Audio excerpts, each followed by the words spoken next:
आजकाल ना माझे केस फार गळत होते. आईला म्हटलं काहीतरी उपाय सांग. आई म्हटली आवळे खा. आवळे असे तर खाताना आंबट फार लागतात. तर म्हटलं चला बनवूया आवळ्याचे लोणचं. त्यासाठी प्रथम आवळे स्वच्छ धुवून घेतले.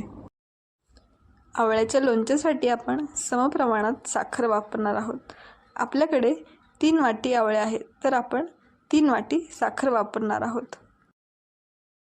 आता आपण गॅसवर एक भांडी ठेवून घेऊया.